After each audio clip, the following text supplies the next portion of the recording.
శ్రీమాత్రే నమ. జయ గురు దత్తాత్రేయ నమ. ఈ వీడియోలో మనం వృశ్చిక రాశి వారికి 2025వ సంవత్సరం మే నెల మాస ఫలితాలు తెలుసుకునే ప్రయత్నం చేద్దాం. మే నెలలో వృశ్చిక రాశి వారికి మేజర్గా సప్తమ స్థానంలో ఉన్నటువంటి గురువు అష్టమ స్థానంలోకి మారడం జరుగుతుంది. అంటే కొన్ని రంగాల్లో ఉన్నవారికి, ఆధ్యాత్మిక రంగంలో ఉన్నవారికి, మోక్షాన్ని కోరుకునేవారికి, అలాగే ఏదైనా ఒక ధర్మస్థలంలో అంటే ఏదైనా ఒక పుణ్యక్షేత్రంలో స్థిర నివాసం ఏర్పరచుకుందాం అనుకున్న వాళ్ళకి ఈ గ్రహస్థితి చాలా వరకు అనుకూలించే అవకాశం ఉన్నది. అంటే 8 అంటే అది పరిశోధనా క్షేత్రం, గురువు లాంటి వారికి. అది స్త్రీలకి సౌభాగ్య యోగాన్ని ఇస్తుంది. మగవారికి ఏంటంటే మంచి ధార్మిక శక్తి, ఆధ్యాత్మిక శక్తిని కలిగిస్తూ ఉంటుంది. నిగూఢంగా ఉన్నటువంటి శాస్త్ర రహస్యాలు తెలుసుకునే ప్రయత్నం చేస్తూ ఉంటాడు. అంటే 4, 8, 12 భావాలు యాక్టివేట్ అవుతాయి. ఇది మోక్ష త్రికోణం.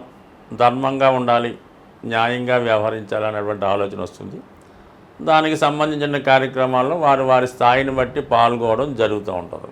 అంటే ఇంకా కేతువు కూడా ఇంచుమించుగా ఇదే నెలలో మారడం జరుగుతుంది.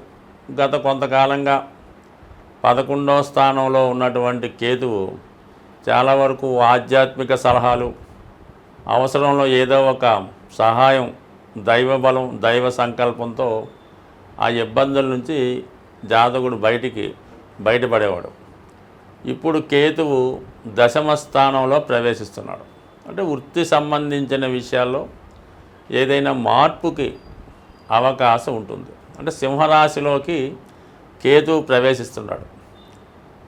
అంటే సహజ పంచమ స్థానంలోకి కేతువు ప్రవేశించడం, వీరికి దశమ భావం అవటం వల్ల కంపల్సరిగా వృత్తిలో మార్పు రావడం జరుగుతుంది.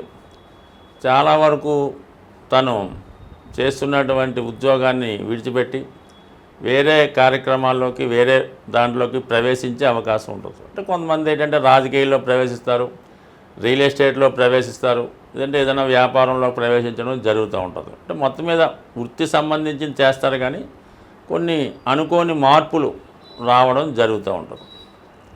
ఎప్పుడైతే మన కేతు 10లోకి వచ్చాడో రాహు 4వ స్థానంలోకి రావడం జరుగుతూ ఉంటుంది. చతుర్థం అన్నది ఏంటంటే కొంతవరకు జాతకుడికి ఇంటర్నల్గా ఒక స్వార్థం పెరుగుతూ ఉంటుంది. ఏదో ఒకటి కంపల్సరీగా మనం చెయ్యాలి అన్నటువంటి భావన కలుగుతూ ఉంటుంది. కొంతమంది ఏంటంటే ఈ 4వ భావం ఉంటే 4వ భావ కారకత్వాలు అంటే విద్య భంగం జరగవచ్చు. అలాగే స్థిరాస్తి లాంటిది ఏమైనా ఉంటే దాన్ని వేరే వాళ్ళకి అప్పచెప్పో, అమ్మేసో వేరే ప్రాంతానికి వెళ్ళడానికి కూడా అవకాశం ఉంటుంది. విద్యార్థులైతే కంపల్సరిగా హాస్టల్లో చేరి వారి విద్య కొనసాగించవలసి ఉంటుంది. అయితే 4వ స్థానంలో ఉన్నటువంటి రాహు ఇంగ్లీష్ మీడియం చదువుతున్న వాళ్ళకి, మెడికల్ వృత్తిలో ప్రవేశిద్దాం అనుకున్న వారికి, వైద్య వృత్తిలో చేరదాం అనుకున్న వారికి ఇది చాలా మంచి సక్సెస్ ఇవ్వడం జరుగుతూ ఉంటుంది. అలాగే సాఫ్ట్వేర్ రంగం కానీ, సినిమా పరిశ్రమ, వాటిలో ప్రవేశాన్ని కోరుకునేవారు కంపల్సరీగా ఏదైనా వృత్తిపరమైన చేంజెస్ ప్రయత్నం చేస్తే జరిగే అవకాశం ఉన్నది. ఇక మనకి ఈ రాష్ట్రాధిపతిగా ఉన్నటువంటి కుజుడు భాగ్యస్థానంలో సంచరించడం అన్నది ఒక విధంగా జాతకుడు ఎక్కువగా తిరుగుతూ ఉంటాడు. అంటే పుణ్యక్షేత్రాలు దర్శించడం కానీ, విదేశం వెళ్ళటం కానీ, బంధువుల ఇంటికి వెళ్ళటం కానీ, అలాగే భూములు, స్థిరాస్తులు, వాటి వ్యవహారాలు చూడటం జరుగుతూ ఉంటుంది. ఎక్కడన్నా ఏదన్నా ఉంటే అది కొనే ప్రయత్నం, లేదంటే మీడియేటర్గా ఉండి రియల్ ఎస్టేట్ చేయడం, తను కూడా వ్యక్తిగతంగా కొన్ని స్థిరాస్తులు సంపాదించుకునే ప్రయత్నం చేయడం జరుగుతుంటుంది. కొంతవరకు తనతో పాటు 10 మందిని ఇదే మార్గంలో, ఇదే వ్యాపారంలో ఒక టీమ్గా ఏర్పడి ఆ పని పూర్తి చేయడానికి కూడా చాలా ఎక్కువ స్పిరిట్గా, చాలా ఉత్సాహంగా కార్యక్రమాలు పూర్తి చేయడం జరుగుతూ ఉంటుంది. మొత్తం మీద ఏదైనా ఈ కుజుడు ఈ రాశి వారికి మంచి ఉత్సాహాన్ని, ధైర్యాన్ని, బలాన్ని ఇవ్వడం జరుగుతుంది. ఎక్కువగా ప్రయాణాలు చేస్తూ ఉంటారు, గొప్ప గొప్ప వారిని కలుసుకుంటారు. ఏదో ఒక వ్యవహారం జరుగుతూ ఉంటుంది. మనీ రొటేషన్ అవుతూ ఉంటుంది.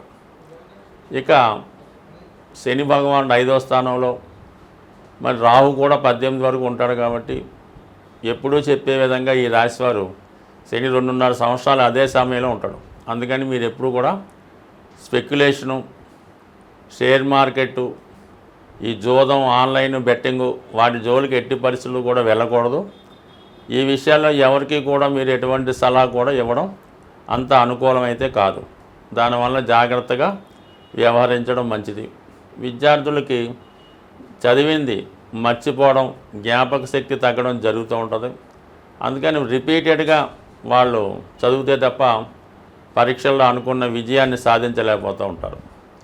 అలాగే పంచమంలో ఉన్నటువంటి సాటర్ను సప్తమాన్ని చూస్తుంటాడు అన్నమాట.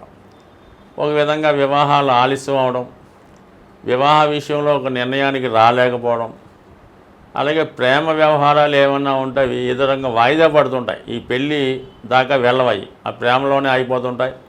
ఏదో విధంగా అలాగ ముందుకి వివాహం వరకు వెళ్లకుండా తొందరపడితే తప్ప మధ్యలో ఆగిపోయే అవకాశాలు చాలా వరకు ఉంటాయి. అంటే కొన్ని డిసప్పాయింట్మెంట్స్ ఈ రాశి వారికి ఉండే అవకాశం ఉన్నది.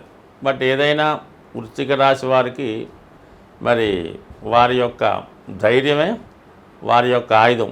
ఇప్పుడు ఉన్నటువంటి కుజ బలంతో ధైర్యంగా ముందుకు వెళితే అన్ని కార్యక్రమాలు సజావుగా సాగే అవకాశం ఉంటుంది. ముఖ్యంగా ఈ మే నెలలో రాహుకేతువులు రాశులు మారడం జరుగుతుంది. సాధారణంగా రాహుకేతువుల ప్రభావం అన్ని రాశుల వారి మీద ఉంటుంది. ఎందుకంటే రాహు ఉన్న రాశిని ఏ గ్రహంతో కలిస్తే ఆ ప్రభావాన్ని, ఏ గ్రహాన్ని చూస్తే ఆ ఫలితాన్ని, మొత్తం అంతా మిక్స్డ్గా 12 భావాల మీద ఏదో ఒక ప్రభావం చూపడం జరుగుతుంటుంది. అయితే ఈ రాహుకేతువుల్ని ప్రసన్నం చేసుకుంటే తప్పనిసరిగా, అందుకే మనకి ఈ కలియుగంలో విఘ్నేశ్వరుడు, దుర్గా అమ్మవారు ఈ 2 దేవతల్ని పూజించుకోవడం వల్ల అటు రాహువు అలాగే కేతువుని ప్రసన్నం చేసుకోవడం జరుగుతూ ఉంటుంది. తరచూ పనులు వాయిదా పడుతున్నా, ప్రారంభించిన పని పూర్తి కాకుండా ఉన్నా కేతువు యొక్క ప్రభావం ఉంటుందని గమనించి చాలా వరకు విఘ్నేశ్వరుణ్ణి పూజించుకోవలసి ఉంటుంది. అది సంకష్ట చతుర్థి కానీ, గణపతి హోమం చేసుకోవడం, వినాయకుడిని గరికతో అర్చించడం, అష్టోత్తరంతో పూజించుకోవడం, ఏ పని ప్రారంభించినా వినాయకుడిని ప్రారంభించుకుంటే మీకు ఈ విఘ్నాలు లేకుండా ముందుకు వెళ్ళడం జరుగుతూ ఉంటుంది. అలాగే రాహు ప్రభావం ఏ విధంగా ఉంటుందంటే ఇతరుల చేతిలో మోసపోవడం, అలాగే పెద్ద పెద్ద అవకాశాలు వచ్చినట్టే వచ్చి వెళ్ళిపోవడం జరుగుతూ ఉంటుంది. అలాగే జాతకుడికి వ్యసనాల మీద ఆసక్తి మళ్ళుతూ ఉంటుంది. విషయాన్ని ధైర్యంగా ముందుకు చెప్పలేకపోతుంటాడు, ఏదో విషయాన్ని దాయడం జరుగుతూ ఉంటుంది. కొన్ని నిజాయితీగా వెళ్ళలేకపోవడం, ఏదో ఒక బలహీనతకి లోను కావడం, ఇలా జరుగుతూ ఉంటుంది. అంటే రాహు ప్రభావం ఏంటంటే చట్టానికి వ్యతిరేకంగా ఉంటుంది, మన సాంప్రదాయాలకి విరుద్ధంగా ఉండడం జరుగుతూ ఉంటుంది. ఈ లవ్ మ్యారేజ్లు, ఇంటర్ క్యాస్ట్ మ్యారేజ్లు, ఈ చిన్న పెద్ద లేకుండా తారతమ్యం లేకుండా వివాహాలు, ఇవన్నీ కూడా రాహు ఏంటంటే పొల్యూట్ చేస్తుంటాడు, మన ధర్మాన్ని పాడు చేస్తుంటాడు, మన చట్టాన్ని నాశనం చేస్తుంటాడు, మన వ్యవస్థని పాడు చేస్తుంటాడు. ఇవన్నీ లేకుండా ఉండాలంటే మరి అంటే జాతకుడు తను తాను సంస్కరించుకుంటూ దుర్గా అమ్మవారిని ప్రతి శుక్రవారం అమ్మవారిని కుంకుమార్చన చేసుకోవడం కానీ, దుర్గా అష్టోత్తరం పారాయణ చేసుకోవడం మంచిది. అమ్మవారికి ఏదైనా నిమ్మకాయల దండ వేయడం కానీ, ఏదన్నా నైవేద్యంగా పులగం లాంటిది నైవేద్యం పెట్టడం వల్ల, అలాగే గుమ్మడికాయ సమర్పించడం వల్ల, ఇవన్నీ చిన్న చిన్న పరిహారాలు వాళ్ళ టెంపుల్లో ఆచారాన్ని బట్టి, అక్కడ ఉన్నటువంటి సాంప్రదాయాలను బట్టి ఉండడం జరుగుతూ ఉంటుంది. బట్ ఏదైనా తరచూ విఘ్నేశ్వరుని, కనకదుర్గ అమ్మవారిని, ఏదైనా ఒక శక్తి స్వరూపాన్ని ఆరాధించడం వల్ల కంపల్సరిగా జాతకుడు రాహు పెట్టే ఇబ్బందులు, భయాల నుంచి బయటపడే అవకాశం ఉంది. వీటన్నిటికన్నా మరి చక్కగా లలిత సహస్రనామాన్ని నిరంతరం, అంటే రోజుకొక నామం చదువుకున్నా సరిపోతుంది. ఆ నామాన్ని, ఒక నామాన్ని ఎన్నుకోవడం, దాన్ని ఒక 18 సార్లు, 16 సార్లు, లేదా 108 సార్లు చదువుకోవడం, మళ్ళీ ఇంకొక రోజు ఇంకొక నామాన్ని అర్థంతో సహా తెలుసుకొని దాన్ని సంపూర్ణంగా మనస్ఫూర్తిగా ధ్యానం చేసుకోవడం వల్ల అటు రెమెడీగాను పనిచేస్తుంది, అటు ఐశ్వర్యాన్ని ఇస్తుంది. బట్ ఏదైనా దీన్ని మించినటువంటి రెమెడీ ఇంకోటి లేదనే చెప్పచ్చు. ఏదన్నా ఇతరులు చేయడం కన్నా సొంతంగానే చేసుకోవడం మంచిది. అంటే మా అమ్మాయి ఇవన్నీ చదవదండి, మా అబ్బాయికి కుదరదండి, మేము చేయొచ్చా అండి అంటే మీరు చేయొచ్చు, కానీ ఎవరికి వాళ్ళు చేస్తేనే ఈ ఫలితం తొందరగా వచ్చే అవకాశం ఉంటుంది తప్ప మీతో ఇతరులు చేయడం వల్ల ఏంటంటే ఏదో కొంత ఫలితం వస్తుంది, కానీ ఏదో 10 సంవత్సరాలకో 20 సంవత్సరాలకో వస్తుంది. అదే మనం చేస్తే అది శీఘ్రంగానే రోజుల్లో వచ్చే అవకాశం ఉంటుంది. స్వస్తి.